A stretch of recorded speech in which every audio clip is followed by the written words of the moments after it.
नमस्कार, मैं हूं अवंतिका श्रीवास्तव। आप सभी दर्शकों का अन्नदाता कार्यक्रम में स्वागत करती हूं। किसान का जीवन बहुत मुश्किल होता है। वो अपने खेतों में लंबे समय तक काम करते हैं। उसका ध्यान सदैव फसल में ही लगा रहता है। अपनी कड़ी मेहनत की ताकत पर अपना जीवन व्यतीत करते हैं। और ऐसे ही किसानों की प्रगति के लिए हम खेती बाड़ी से जुड़ी हुई बहुत सी नई और लाभकारी जानकारियां हर रोज सुबह लेकर आते हैं। तो चलिए कार्यक्रम शुरू करते हैं। पहले देखते हैं क्या है आज के अन्नदाता में। अदरक की फसल से लें अधिक उत्पादन।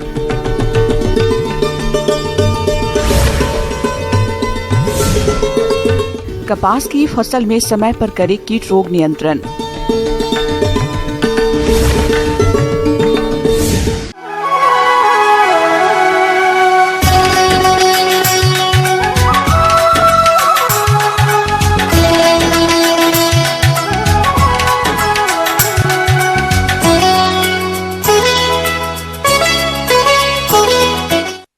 अदरक की खेती अपने राज्य में बड़े पैमाने पर की जाती है और अभी इसकी फसल बुआई के समय अनुसार बढ़वार की अलग अलग अवस्थाएं लिए खेतों में खड़ी है। इस समय खेत में जल भराव, खरपतवारों की अधिकता और हानिकारक कीट रोग फसल की बढ़वार को बाधित करते हैं।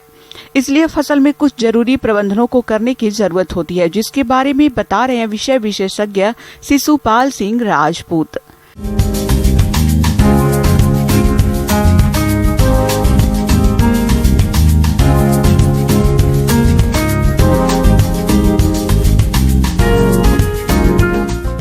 जैसा कि किसान भाइयों अभी देखा जा रहा है कि अपनी फसल में बहुत ही अदरक की फसल है जो कि बहुत ही महत्वपूर्ण फसल रहती है। आज की स्थिति में देखा जाएगा तो 60 से 65 या 70 दिन की फसल हो गई है। अगर उसकी समसामयिक पर नहीं ध्यान दिया गया तो उससे आपको घाटा भी बहुत सहना पड़ता है। जिसमें महत्वपूर्ण बात एक जो रहती है अपना खरपतवार नियंत्रण। खरपतवार नियंत्रण के लिए इसमें किसी केमिकल दवा की आवश्यकता नहीं है। इसको अपने को हाथ से निदाई गुड़ाई करके ही अपन खरपतवार का नियंत्रण कर सकते हैं। लेकिन जो सामान्य फसल है उसमें अपन निदाई गुड़ाई के लिए किसी यंत्र का उपयोग कर सकते हैं या कैसे भी अपन निदाई गुड़ाई कर सकते हैं। लेकिन इस फसल में उस तरह से अपन निदाई गुड़ाई नहीं कर सकते हैं। इसके लिए जो आपके कुशल श्रमिक हैं, जो अच्छे श्रमिक हैं, जिनको अदरक की निदाई गुड़ाई करते आता है, उस प्रकार के श्रमिकों का उपयोग करना है। क्योंकि बढ़वार के साथ साथ आपकी जब फसल बढ़ रही है उसके साथ साथ नीचे देख रहे होंगे कि कंदों की भी वृद्धि हो रही है। अगर उन कंदों को आप डैमेज करते हैं, ख़राब करते हैं, तो आपका उत्पादन प्रभावित होता है। अब निदाई गुड़ाई आप कुशल श्रमिकों से करवाने के बाद इसमें एक महत्वपूर्ण कार्य आता है मिट्टी चढ़ाना।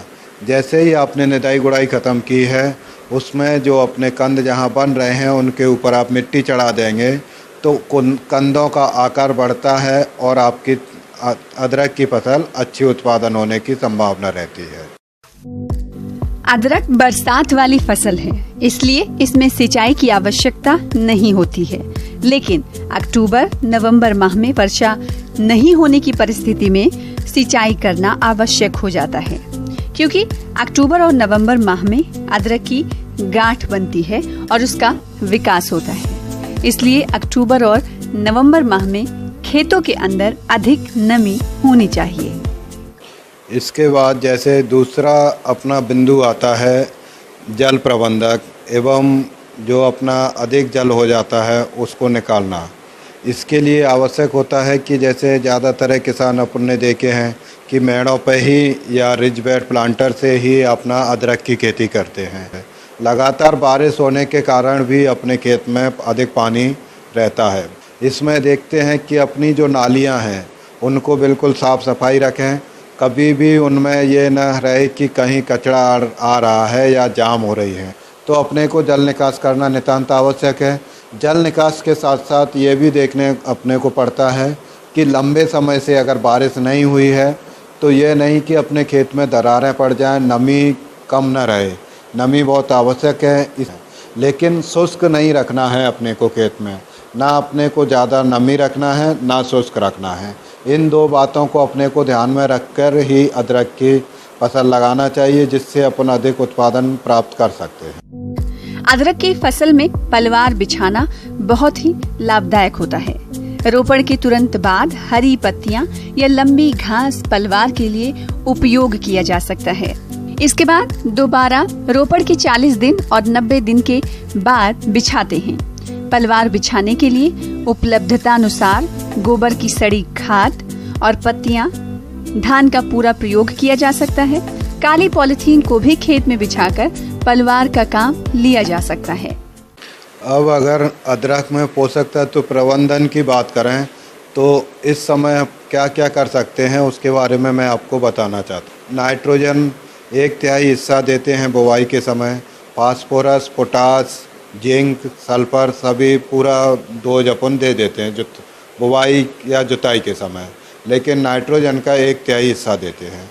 तो कभी कभी देखने को मिलता है कि अपनी फसल कमज़ोर है या पोषक तत्व की कमी से वो लक्षण उसमें दिख रहे हैं, तो इन सब के नियंत्रण के लिए अपने को एक NPK 19-19-19 आता है, जिसका 1 किलो प्रति एकड़ के हिसाब से या 5 ग्राम पर लीटर के हिसाब से आप उपयोग कर सकते हैं। लेकिन इस पोषक तत्व का उपयोग जब ही करना है जब अपनी फसल में आवश्यकता है। अगर अपनी फसल में आवश्यकता नहीं है तो इसकी उपयोग करने की ज़रूरत नहीं है।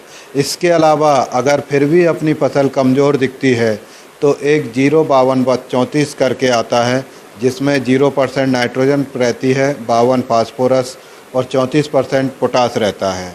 ये 0-52-34 अपन बाद में इसलिए उपयोग करते हैं कि उस समय अपने को पौधे की बढ़ाने की ज़रूरत है नहीं, तो 0% नाइट्रोजन देते हैं। पौधे को बढ़ाने की आवश्यकता नहीं है, लेकिन अपने को कंद मजबूत करना है, बड़े करना है, सुंदरता लानी है, इसीलिए फास्फोरस पोटास उसमें 52 और 34% रहता है, तो उसको अपने को बाद में देने की आवश्यकता रहती है। तो ये 2 पोषक तत्व जो हैं अपने उपयोग कर सकते हैं, जिससे आपकी फसल अच्छी होगी और पैदावार भी अपनी बढ़ने की संभावना रहती है। इन चीज़ों को अगर आप ध्यान में रखते हैं तो अपनी फसल की सुरक्षा कर सकते हैं और अधिक से अधिक उत्पादन प्राप्त कर सकते हैं। किसान भाइयों, अभी तक आपने खेती से जुड़ी हुई कुछ उपयोगी जानकारियां देखी। अब लेते हैं एक छोटा सा ब्रेक, जल्दी लौटेंगे और कार्यक्रम में आगे भी हैं खेती बाड़ी से जुड़ी महत्वपूर्ण जानकारियां, तो बने रहिए हमारे साथ।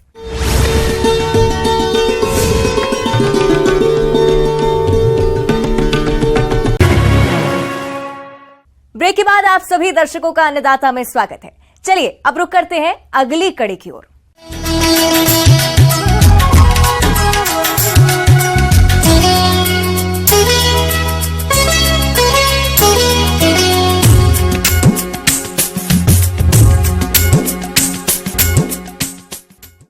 प्रदेश के जिन किसान भाइयों ने कपास की खेती की है, उनकी फसल में कई हानिकारक कीट और रोगों का प्रकोप देखने में आ रहा है, जिनका नियंत्रण सही समय पर नहीं किया गया तो ये कीट रोग फसल को काफी नुकसान पहुंचाते हैं।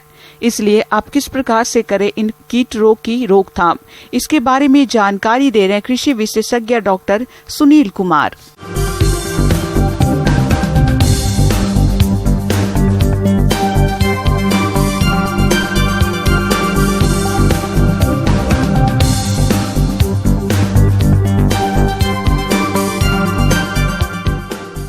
मैं आज आपको कपास में कीट रोग प्रबंधन के बारे में बताएंगे और इसमें एक रस चूसक कीट जिसमें माहू, हरा तेला, सफ़ेद मक्खी एवं थ्रिप्स की संक्रमण होता है, जिससे कि पत्तियां किनारे से पीले पीले होकर के जलन जैसा मुरझा करके और काले में जो मिड रिब होती है उसकी बीच की जो धमनी होती है उस पर काले काले जैसा रंग हो जाता है। तो इस तरह का जो कीड़े आप देखते हैं और कपास के पत्तियों का रंग मटमैला सा हो जाता है, तो ये सारी जो अवस्थाएं आती है कपास के पत्तियों में, ये रस चूसक के कीट की वजह से आता है।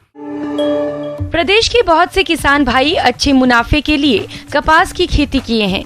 उनकी फसल इस समय बढ़वार की अवस्था पर है और इस समय फसल में कई तरह के कीट रोगों का प्रकोप होता है, जिनका समय रहते सही पहचान करके नियंत्रण के उपायों को अपनाकर होने वाले नुकसान से बचा जा सकता है। हम किसान भाइयों को सलाह ये देंगे कि अगर कोई किसान भाई अभी तक कोई कीटनाशक का छिड़काव नहीं किए होंगे तो वो अभी नीम तेल 5 ml प्रति लीटर पानी के हिसाब से आप उसका छिड़काव कर सकते हैं, या जो रासायनिक दवाइयाँ होती है इमिडाक्लोप्रिड 5 ml प्रति 10 लीटर पानी के हिसाब से आप छिड़काव कर सकते हैं। अभी हम नीम तेल का इसलिए हमने बोला कि जो प्रारंभिक अवस्थाएं होती है कपास या किसी भी फसलों में, उसमें जो अपने मित्र कीट होते हैं, मकड़ी वगैरह जो होते हैं, उसका बढ़वार ज़्यादा होता है। तो हम अगर नीम तेल का छिड़काव करेंगे तो अपने जो वातावरण में मित्र कीट होते हैं उसका, लेडी बर्ड बीटल जो मकड़ी होते हैं, इसका हम बचाव करेंगे और इसकी संख्या भी बढ़ेगी। हम रासायनिक दवाइयों का छिड़काव तब करते हैं जब हमारी फसलों पे जो आर्थिक क्षति स्तर से ज़्यादा का संख्या होने लगता है कीटों का, तब हम रासायनिक दवाइयों का प्रयोग करते हैं। इसी दवाइयों को हम 2 से 3 बार कम से कम 70-80 दिन तक हम छिड़काव करें, दोबारा 2 से 3 बार छिड़काव करें, तब जाकर के आपको ये रस चूसक कीट का प्रबंधन हो पाता है। इस तरह से जो वेजिटेटिव ग्रोथ है उससे हम फ्लावरिंग स्टेज पे जा रहे हैं। कपास में आएंगे तो फूल आना शुरू करेंगे। फूल आने के समय भी हम एक रासायनिक कीटनाशकों का छिड़काव करें, बॉल जो स्क्वायर बनना शुरू होता है उस समय, ताकि हम फूल और स्क्वायर बनने के समय में कीटनाशकों का छिड़काव करने से कोई भी सिस्टमिक इंसेक्टिसाइड जैसे क्विनोलफॉस या मोनोक्रोटोफॉस का हम छिड़काव 1 से 1.5 ml 2 ml तक प्रति लीटर पानी के हिसाब से हम छिड़काव करने से उसमें जो कीड़े बनते हैं और एक कपास को डस्टी कॉटन बग लगते हैं, जब स्क्वायर बनना चालू हो जाता है उस कपास खुलने लगते हैं, तो उस समय भी इनका कीटों का प्रभाव कम होगा। किसान भाइयों, मौसम में हो रहे परिवर्तन के कारण कपास की फसल में पत्ती धब्बा, झुलसा जैसे कई रोगों का प्रकोप होता है। तो किसान रोगों को कैसे पहचाने और समय रहते रोकथाम के लिए कौन कौन से उपायों को अपनाएं, वो इस प्रकार से है। कपास में खास करके बीटी कपास में झुलसा रोग और ब्लैक आर्म ऑफ कॉटन जो बोलते हैं, उसमें काले काले तना हो जाते हैं और पत्तियां जल जाती है। तो इस रोगों से बचाव करने के लिए हम किसान भाइयों को कहेंगे कि एक फफूंदनाशक आता है कॉपर ऑक्सीक्लोराइड 30 ग्राम प्रति टंकी, यानी 15 लीटर की जो टंकी होती है उसमें 30 ग्राम प्रति लीटर पानी के हिसाब से, और उसमें 2 ग्राम स्टेप्टोसाइक्लिन मिला करके पीठ वाली टंकियों से हम छिड़काव करें। तो हमारा जो ये कपास का में झुलसा रोग है, आप रोग लगने से पहले आप करेंगे तो आपका बचाव करेगा, और ये सही समय है अब आपके झुलसा का रोगों का प्रबंधन के छिड़काव करने के लिए। तो हम किसान भाई, हम 100 से 20 दिन तक अगर हम कपास का अच्छी देखभाल करके हम कीट एवं रोगों का प्रबंधन करें तो हमारा उत्पादन अच्छा होगा और हम अच्छी आमदनी कर सकेंगे। धन्यवाद। आगे और भी है खेती बाड़ी से जुड़ी हुई बहुत सी रोचक जानकारियां, पर यहां पर रुकेंगे एक और छोटे से ब्रेक के लिए। जल्द हाजिर होते हैं।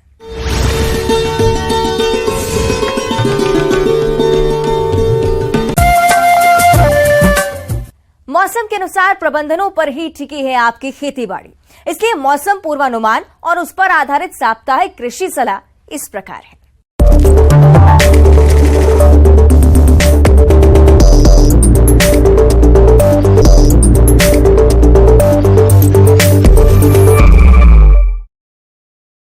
इंदिरा गांधी कृषि विश्वविद्यालय रायपुर एवं संचालनालय कृषि छत्तीसगढ़ रायपुर द्वारा भेजे गए मौसम पूर्वानुमान रिपोर्ट के आधार पर छत्तीसगढ़ के किसानों को सलाह दी जाती है कि इन क्षेत्रों में आने वाले दिनों में अधिकांश स्थानों पर मध्यम से घने बादल छाए रहने के साथ साथ हल्की वर्षा होने की संभावना है। मैदानी क्षेत्रों में अधिकतम तापमान 30 से 33 डिग्री सेल्सियस एवं न्यूनतम तापमान 24 से 27 डिग्री सेल्सियस के बीच दर्ज किए जाने की संभावना है। आने वाले दिनों में हवा पश्चिम, उत्तर पश्चिम एवं दक्षिण पश्चिम दिशाओं से चलने की संभावना है और इसकी गति लगभग 5 से 8 किलोमीटर प्रति घंटा रहने की संभावना है। ऐसे में इन क्षेत्रों के किसान भाइयों को सलाह दी जाती है कि धान की फसल की रोपाई के 20 से 25 दिन बाद खरपतवार नियंत्रण के लिए बिस्पायरी बैग सोडियम 250 ग्राम दवा 500 से 600 लीटर पानी में घोल बनाकर छिड़काव करें। इस मौसम में धान की फसल इस समय वानस्पतिक वृद्धि की स्थिति में है, अतः फसल में कीटों की निगरानी करें। धान में तना छेदक के नियंत्रण के लिए 2 मिलीलीटर क्लोरोपाइरीफॉस प्रति लीटर पानी में घोल बनाकर छिड़काव करें या 50 एसपी कार्टाप हाइड्रोक्लोराइड 300 ग्राम प्रति एकड़ 150 लीटर पानी में घोलकर छिड़काव करें। जिन स्थानों पर सोयाबीन की फसल में गर्डल बीटल का प्रकोप शुरू हो गया है, वहां पर थाइक्लोप्रिड 21.7 SC की 750 मिलीलीटर मात्रा प्रति हेक्टेयर की दर से छिड़काव करें। सोयाबीन की फसल में पत्ती खाने वाले इल्लियों और सफेद मक्खी के नियंत्रण के लिए पूर्व मिश्रित कीटनाशक बीटा साइक्लोथ्रिन और इमिडाक्लोप्रिड का मिश्रण 350 मिलीलीटर प्रति हेक्टेयर की दर से छिड़काव करें। इन दवाओं के प्रयोग से तना मक्खी का भी नियंत्रण होगा। किसानों को सलाह दी जाती है कि मक्के की फसल में खरपतवार नियंत्रण के लिए बुआई के 3 दिन के अंदर एट्राजीन 300 से 400 ग्राम प्रति एकड़ की दर से छिड़काव करें। मक्का की फसल 25 से 30 दिन की अवस्था होने पर निराई गुड़ाई कर मिट्टी चढ़ाने का कार्य करें। इसके पश्चात नाइट्रोजन उर्वरक की दूसरी मात्रा का छिड़काव करें। केले के जिन पौधों में फूल या फल आया हो, तुरंत बांस लगाकर सहारा प्रदान करें। अनार और अमरूद में फूल को हटा दें ताकि ठंड की फसल ली जा सके। पिछले वर्ष रोपित आम के पौधों में नई शाखा आने पर सही ढांचा बनाने के लिए काट छांट करें। पशुओं के अच्छे स्वास्थ्य और दुग्ध उत्पादन के लिए चारे के साथ साथ 50 ग्राम नमक और 50 से 100 ग्राम खनिज मिश्रण प्रति पशु अवश्य दें। बाहरी परजीवियों से बचाव के लिए ब्यूटैक्स का उपयोग करें। पशुशाला की नियमित सफाई करें। 1 लीटर पानी में 5 मिलीलीटर फिनाइल मिलाकर फर्श की सफाई करें। यदि दुधारू गायों के अयन में खरोंच व चोट लगा हो तो हिमैक्स लोशन लगाएं।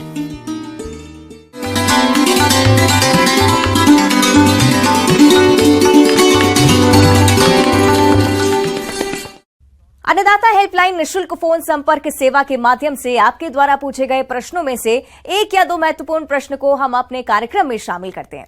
इसी के तहत आज का चयनित प्रश्न और उसका जवाब इस प्रकार है। अन्नदाता निशुल्क फोन संपर्क सेवा के माध्यम से पूछे गए प्रश्नों में से आज हमने जिस प्रश्न को कार्यक्रम में शामिल किया है उसे पूछा है ग्राम परियट, जिला जबलपुर के कृषक दौलत सिंह ने। ये सर्पगंधा की खेती के बारे में जानकारी चाहते हैं। तो दौलत सिंह जी, आपकी जानकारी के लिए प्रस्तुत है कार्यक्रम का ये अंश।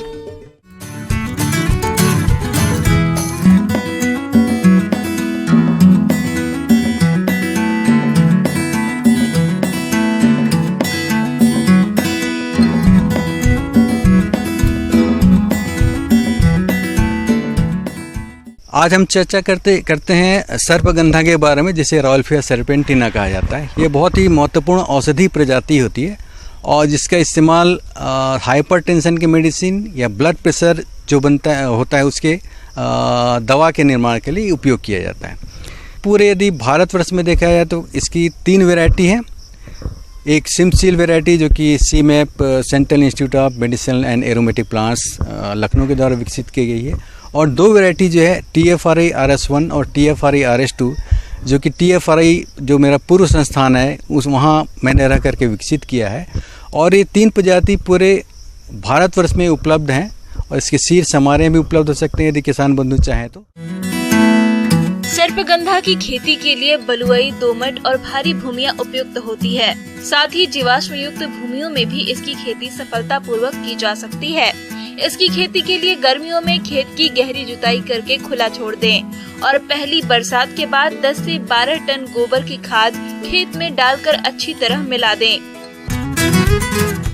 अब इसके बारे में प्रोपोगेशन या किस तरह से इसका उत्पादन करते हैं इसके बारे में बताना चाहूँगा आपको।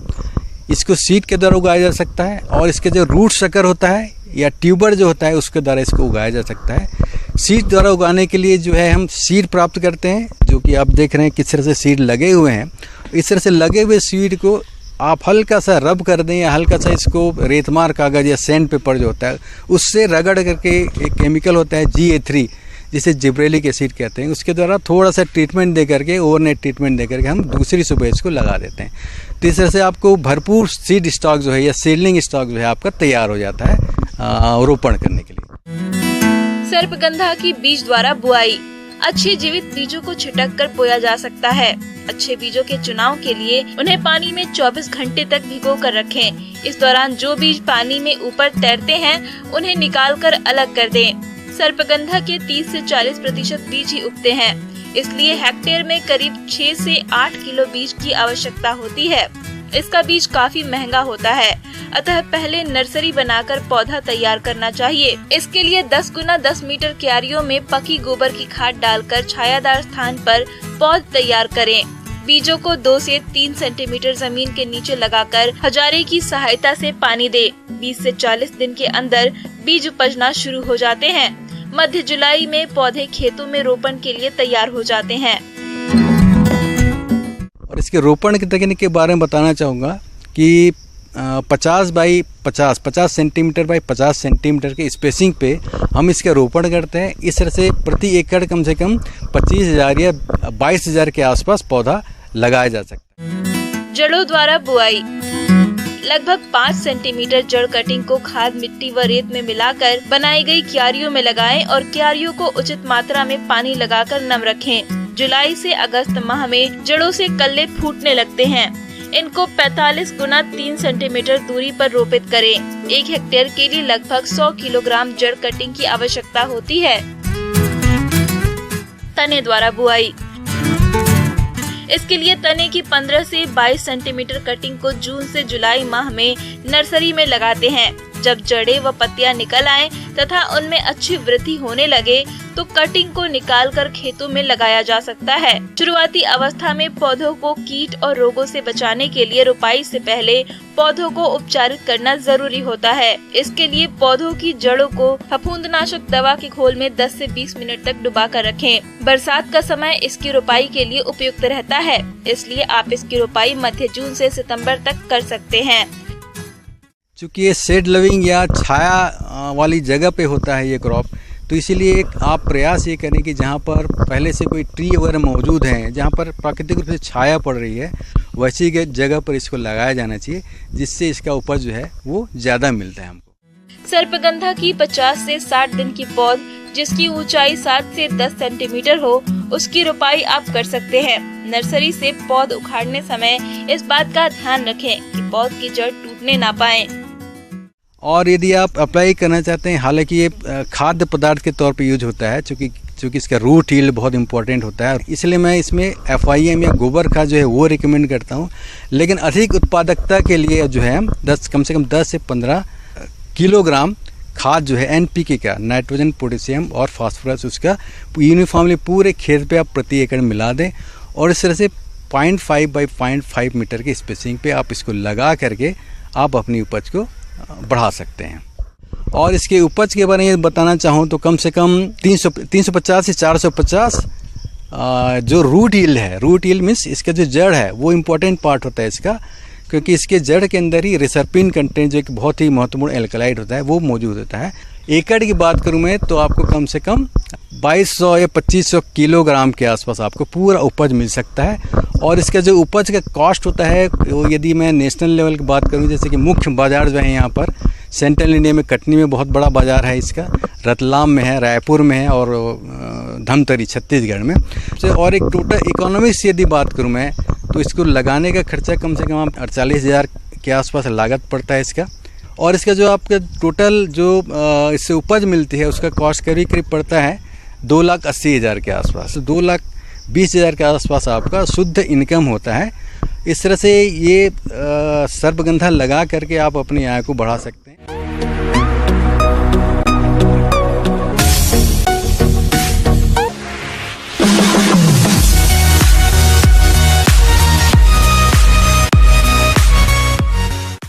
आइए अब एक नजर डालते हैं राज्य के कुछ चुनी हुई मंडियों के प्रमुख फसलों के बाजार भाव पर।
भाइयों, अन्नदाता आपकी सेवा के लिए संकल्परत है।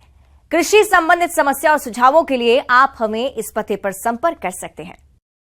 प्रोड्यूसर अन्नदाता news 18 Madhya Pradesh Chhattisgarh, Ramoji film city, Hyderabad 501512।